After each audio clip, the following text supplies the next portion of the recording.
Next question, yes?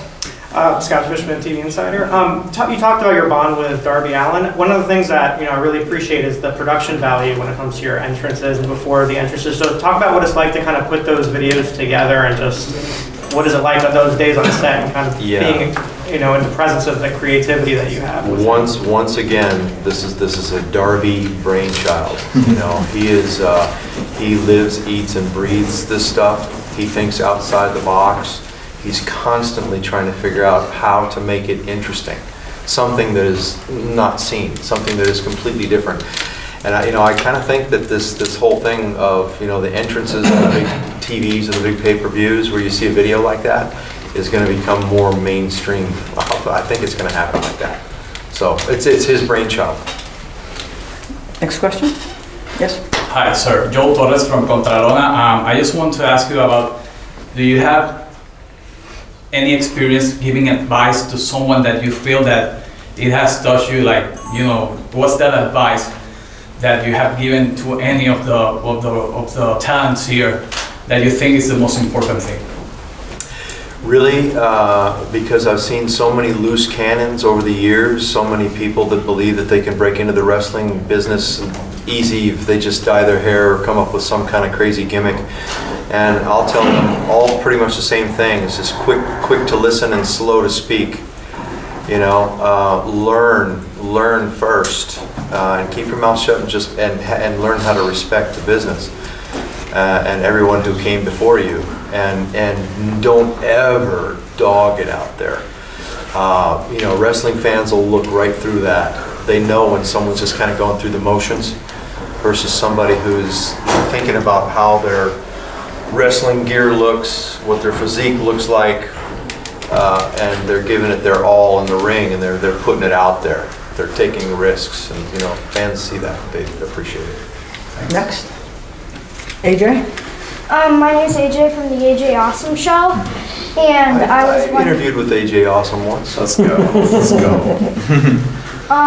And I was wondering if you would do any more matches of this style and the insanity of this match after this one. That would be pretty awesome to me. Yeah, I love to do something different than just your standard wrestling match. So I tend to like these types of matches. John? John Apple Podcast. Another guy that you were across the ring from was Matt Hardy, a guy who kind of polar opposite of you, where you're mentoring Darby a little bit. He was with Isaiah Cassidy in Private Party. What can you say about the job that he's done with those guys and what you saw from them tonight? Outstanding. I mean, really, they're great guys. I mean, I've been in the ring with these guys a few times. It's always a pleasure. It's always a lot of fun.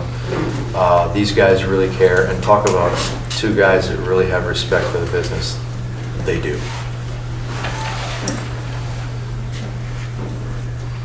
Sean? When you came back, realistically, did you see yourself doing something like what you did tonight? No, I'll just be straight up with everybody. I talked to Tony and I said, I'm not sure really what I have to offer, and because I'm not going to have these long 20, 30-minute matches against these young guys. So, what do you have in mind? And he said, how about cinematic matches? Would you be interested in those? And I said, yeah, I think I could do that, And we got halfway through the filming of that one, and Cody Rhodes, followed by Tony, they're like, oh, your kinetic energy is still really amazing. Yeah, you could still go. You could have a real match, That's where it all started. As a matter of fact, Cody, he texted me today. He says game day. I said it started with kinetic energy comments. So, but no, I didn't think I'd be in here doing this. But I'm having so much fun. I feel like I'm in good hands, and it's great being with Darby. Let me tell you. Yes. Najir, Big O Belt Media. What's your recovery routine? Advil, ice. Yeah, I mean, I have to train and do everything completely different than I did, and it takes me a lot longer to recover after these matches. Thank you. Standing up. Yep. Jose Montesino from Lucha Libre Online. A lot of people compares online comparisons between WCW and All Elite. You've been obviously in both places. What you can say about the difference between both places? Is okay that people compares? Is any difference? I think it starts from the top and works its way down. We had a period of time with WCW where Eric Bischoff came on board, and, you know, Hogan, Hall, Nash, the NWO, and you know, Buff Bagwell, Lex Luger, the Steiner Brothers, Big Papa Pump, you know, but everybody was kind of pointing in the same direction and marching to the same beat for about a year, maybe 18 months if we're lucky. And that was the best time ever, you know, in wrestling for me. But with AEW, and it started with Eric and it worked its way down. With AEW, it's Tony Khan. I'm telling you, he's a people person.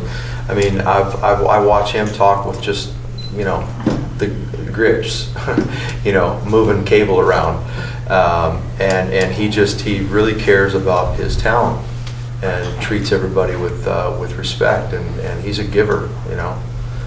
So, you know, he's like a player coach almost, you know. You want to perform for the guy. Last question, our student. Spencer Valdez, NSM Today, UCF's student outlet. Garrett Martin, senior editor of Paste Magazine, tweeted out during your match tonight, and I quote, so don't shoot the messenger, "Why does Sting want to die?" What do you have to say, though, to those who kind of doubt your abilities at this stage? We all believe in you, but what do you have to say to any pessimists? I don't know of any. They're out there, I guess. I don't mean that in a prideful, arrogant way. I'm sure that there's always, in my whole career, even when I was a young man, there's always going to be people out there that they're going to hate you no matter what. You're never going to be able to do the right thing in their eyes. And there's always going to be those people. So I think that, you know, the wrestling fans seem to be very, very, I'll say it again, respectful. And they see that I'm at my age, I'm taking risks out there, and I want it to be good. I still want to be, you know, an entertainer, and I'm having fun doing it. So, I mean, what would I say to the pessimists out there, or the ones that, I mean, if you can just tune me off when I'm on and watch something else, you know. I'm going to use that. Thank you so much. Thank you very much. Thank you. Thank you, guys.